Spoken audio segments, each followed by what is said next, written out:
Ahead for us today, school shortages. We look at the impact they're feeling in classrooms of not enough paper, and another issue ahead for school cafeterias.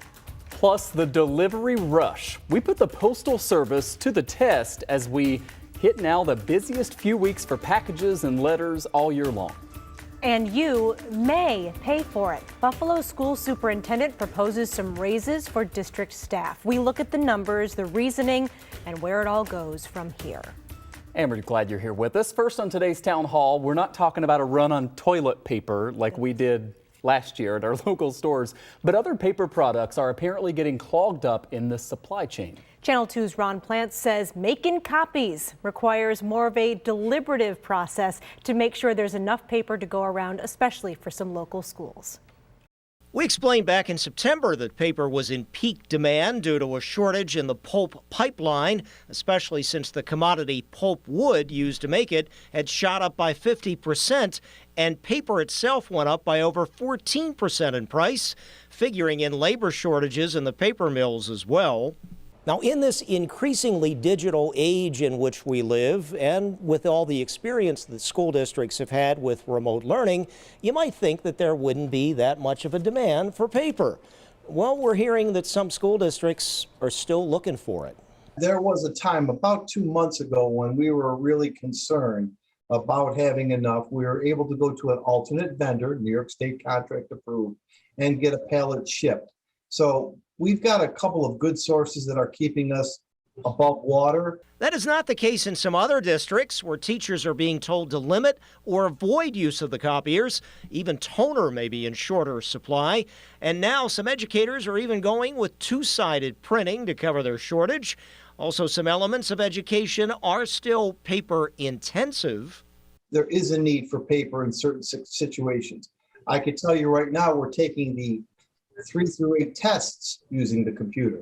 The Regents exams, however, are still paper tests. So as you prepare for a Regents exam, say in a high school, you're going to want to get a couple of shots with paper. Of course, the future is supposed to be increasingly paperless, even if there is greater demand for actual printed books during the pandemic. Every student is capable of turning in his or her work through technology. So we're trying to get to a point aspirationally where we need fewer and fewer reams of paper to survive, which is really got to be quite a change for most people to hear that. But that's the goal.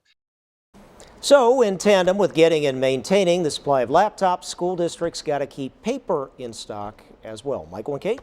We were talking earlier today, Ron, how often do we use paper? And then, of course, I come to the set today with a piece of paper. If paper is impacted by this, you have to imagine that there are other kind of paper-based products that would be impacted as well, right?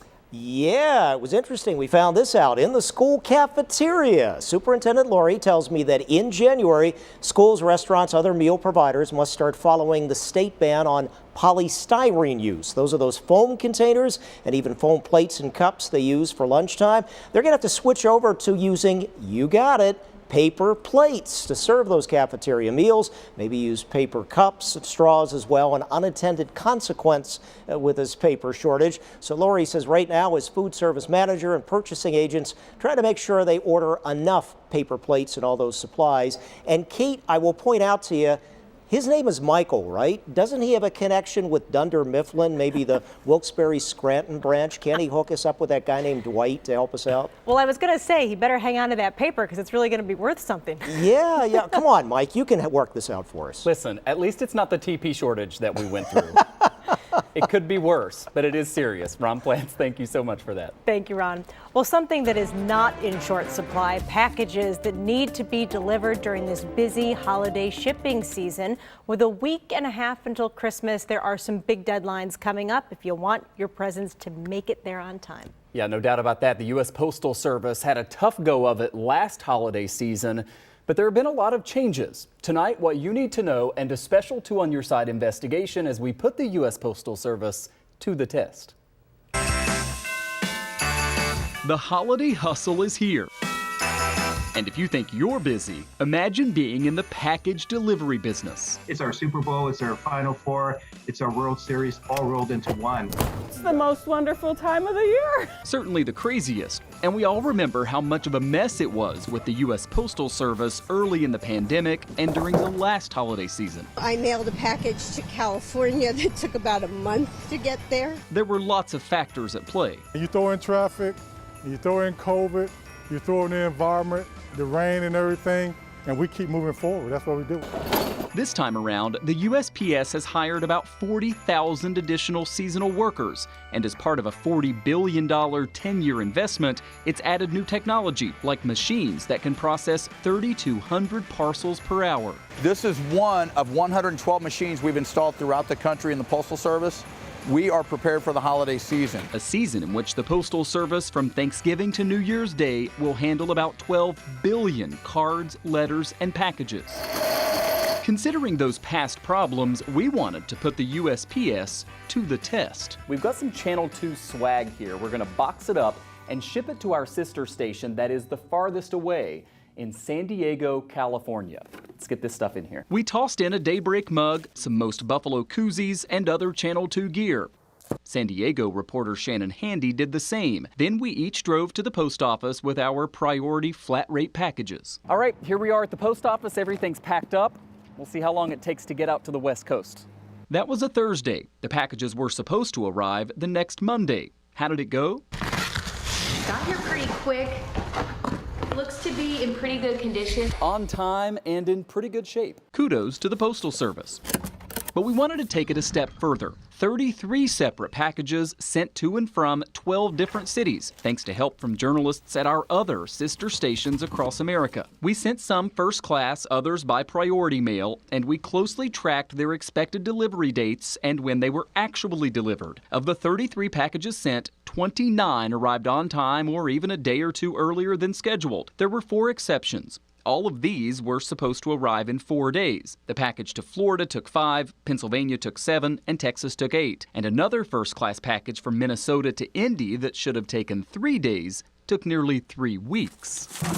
Every single one of us is committed to try to prevent that from happening. But again, the test showed overall nearly 90% of the packages arrived on time or early, way better than last Christmas. So it's a massive year-long effort just for the few weeks of our holiday peak season. Moving forward, there are some key dates you need to keep in mind. The cheapest option to get a package to its destination by Christmas is USPS Retail Ground. You need to get that in the mail by tomorrow. For first-class envelopes and small packages, you have until Friday. Then the deadline for priority mail is the 18th, and for the real procrastinators, you have until the 23rd for priority mail express shipping. Prices starting at $26.60 per box. When sending your mail and packages with the Postal Service, please be sure to get them in by our published shipping dates. We do urge everyone to mail early, and also be aware of supply chain issues. If you order something, look at the expected delivery date, because if they tell you to expect it the 3rd week in January,